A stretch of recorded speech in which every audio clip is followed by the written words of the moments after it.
Maraknya aksi penggalangan dana atau pendonasi untuk para korban bencana banjir bandang dan tanah longsor di Aceh, Sumatera Utara, dan Sumatera Barat oleh berbagai pihak termasuk artis dan influencer mendapat sorotan dari Menteri Sosial Saifullah Yusuf. Mensos mengingatkan soal kepatuhan terhadap aturan izin penggalangan dana untuk membantu korban bencana banjir bandang dan tanah longsor di 3 provinsi tersebut. Menurutnya perlu izin sebelum membuka donasi, di mana izin tersebut dapat diperoleh dari berbagai tingkatan sesuai cakupan kegiatan penggalangan dana dan prosesnya tidaklah rumit. Mensos mengungkapkan jika di tingkat nasional harus meminta izin dari Kementerian Sosial dan untuk tingkat kota kabupaten bisa melalui dinas sosial setempat. Untuk penggalangan dana skala besar juga harus ada standar audit profesional yang bertugas melaporkan rincian penggunaan uang donasi. Misalnya dana di atas 500 juta harus menggunakan auditor. Terima kasih ya. Jadi pada dasarnya siapapun boleh mengumpulkan donasi ya, siapapun perorangan maupun lembaga. Tetapi sebaiknya kalau menurut ketentuan itu izin dulu. Ya, izinnya bisa dari kabupaten, kota atau juga dari Kementerian Sosial. Kalau tingkat nasional ya, ngambilnya dari berbagai provinsi, tentu izinnya harus lewat dari Kementerian Sosial. Sangat mudah izinnya. Ya, tentu nggak perlu rumit. Yang paling penting nanti kalau sudah mendapatkan sumbangan itu dilaporkan. Kalau misalnya 500 juta ke bawah itu cukup audit intern. Tapi laporannya harus diserahkan ke Kementerian Sosial. Kalau di atas 500 juta ya harus menggunakan auditor. Mensos mengimbau kepada masyarakat untuk lebih mematuhi aturan izin penggalangan dana agar kegiatan sosial demi membantu sesama bisa berjalan tertib dan terarah.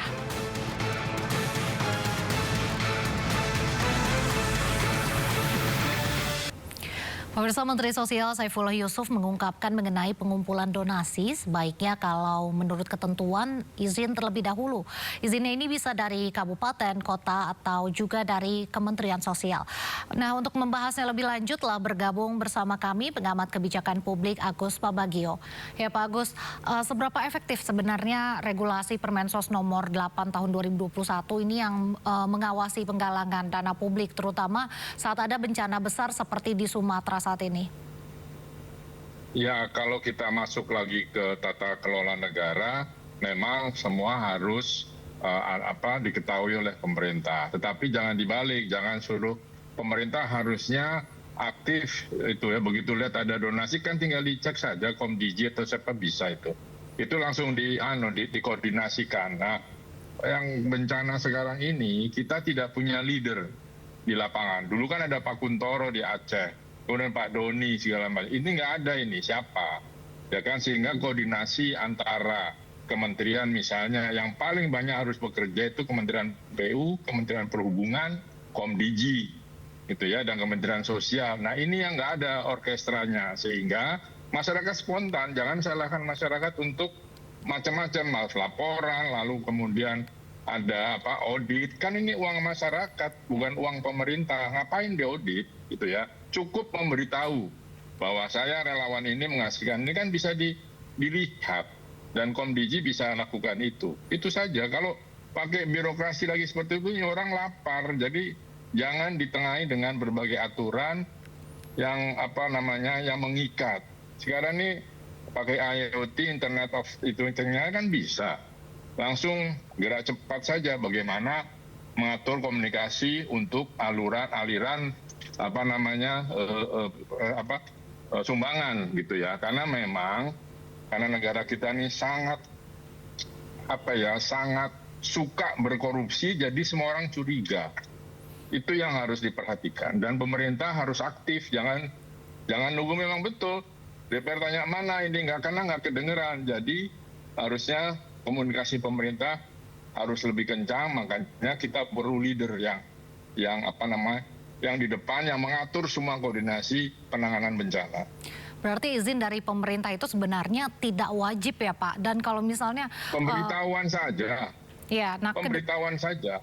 Nah, kalau misalnya ada yang mau izin dulu nih, baik-baik ke pemerintah, itu mekanismenya seperti apa dan apakah sulit Pak prosesnya? Ya, begini loh, di Indonesia ini yang namanya izin itu adalah startnya dari korupsi.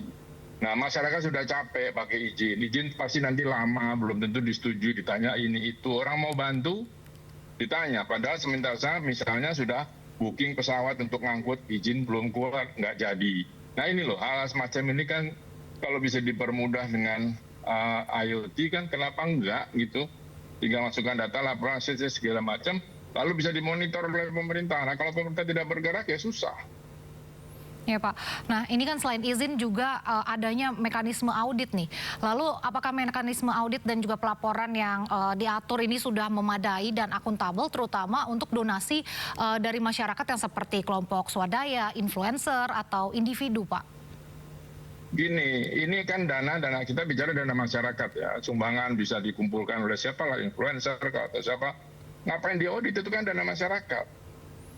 Ya kan, yang mengumpulkan itu yang bertanggung jawab, kan tidak perlu melaporkan kepada pemerintah kecuali pakai dana APBN. Kalau dana masyarakat ya ditaruh, diumumkan saja. Silakan mau bikin audit atau tidak, tapi jumlah itu dikumpulkan kan bisa pakai internet. Masukkan saja berapa, disalurkan apa, beli apa, sudah cukup. Itu bukan dana APBN kok. Nah Pak, ini kan dalam praktiknya itu caranya bagaimana sih agar masyarakat sendiri itu bisa mengecek atau memeriksa reputasi dan legalitas organisasi atau yayasan yang menggalang dana sebelum mereka berdonasi nih Pak? Ya, ada dua hal. Memang masyarakat percaya saja, pokoknya apapun ini hamba Allah kirim, boleh kan? Gitu ya. Terus tetapi mau pakai organisasi yang terdaftar, boleh juga, silahkan. Tetapi masyarakat jangan diatur harus ke sana, kan risiko ada di masyarakat gitu. Uang dia mau diapakan kan terserah dia. Pemerintah bilang ini ilegal, ya sudah, saya percaya sebagai manusia saya ingin berdonasi niatnya. Perkara digelapkan sudahlah, yang penting saya mau bantu. Nah yang seperti itu masa suruh ngodit? Kalau pakai lembaga resmi oke, karena lembaga resmi berbadan hukum misalnya, nah itu harus diaudit sendiri dan tidak wajib juga disampaikan kepada pemerintah. Cukup saja menurut saya dengan internet begitu ya, diumumkan di publik bahwa kita segala macam sudah. Kalau pakai uang negara ya tentu harus diaudit, BPKP, BPK dan sebagainya, perangkat negara itu harus memeriksa. Kalau dari masyarakat ya kalau mau audit itu tadi, bagaimana caranya sekarang begitu kejadian hari ini terus nanti tunggu izin, mengumpulkan segala macam uang kan sudah pekerjaan yang tidak mudah. Kalau yang seperti itu langsung ya sudah, percayakan perkara mau digelapkan atau tidak, niat kita membantu kan. Dan itu pemerintah tidak menyentuh harus wajib. Nah pakai organisasi yang resmi, yang berbadan hukum ya silahkan, nggak apa-apa. Tapi yang dari masyarakat jangan dilarang. Hari gini kok orang mau berderma, mau menyumbangkan agama apapun, bilang bahwa kita harus bersedekah dan seterusnya. Kan itu tidak harus pakai lembaga resmi. Asal kita percaya, jalankan saja. Nah Pak, terus apakah regulasi yang ada sekarang ini cukup adaptif terhadap perkembangan digital? Kan banyak yang melakukan penggalangan donasi itu di platform-platform digital. Iya, itu yang kembali lagi bahwa regulasi kita kan selalu ketinggalan.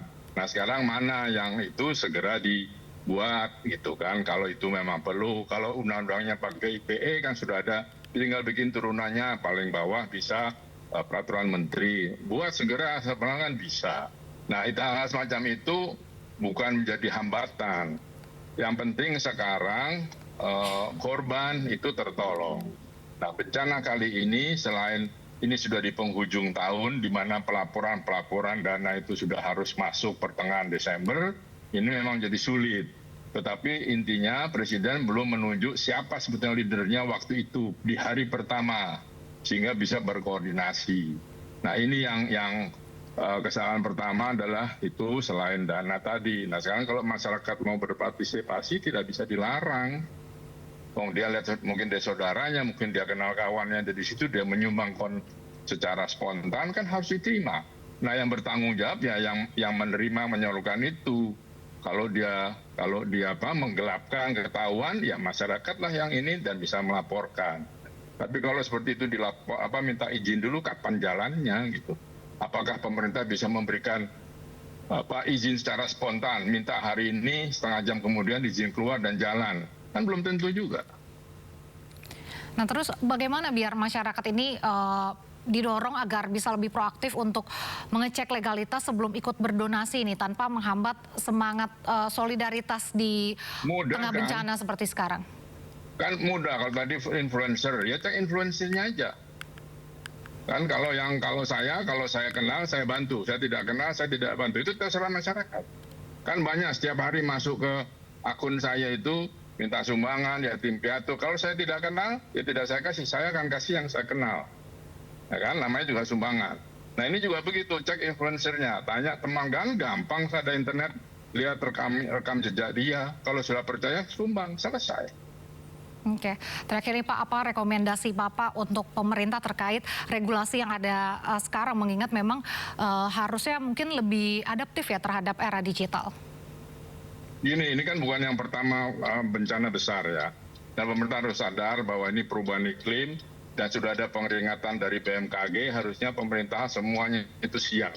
Tapi ini kan tidak, kan ini juga sekarang sudah diingatkan tanggal 8 sampai 15 akan hujan besar di Sumatera, di Jawa dan sebagainya gitu. Nah itu bagaimana siap? Jadi istilahnya untuk mitigasinya, penanganan bencana ini sudah direncanakan, apapun itu termasuk anggarannya. Nah ini yang tidak selalu tunjuk siapa sih sebenarnya koordinator, Pak Ketua BNPB ataukah siapa. Ya kan, yang kemarin-kemarin kan ada orangnya. Ini kan baru ditunjuk Presiden kalau tidak salah Pak Maruli gitu ya. Nah kan sudah berapa, 2 minggu atau berapa. Nah ini kan lambat. Nah ini yang harusnya adalah siapa leadernya, sehingga komando datang dari situ. Kalau mau menyumbang apa butuhnya bisa dicek. Kan ada internet dicek.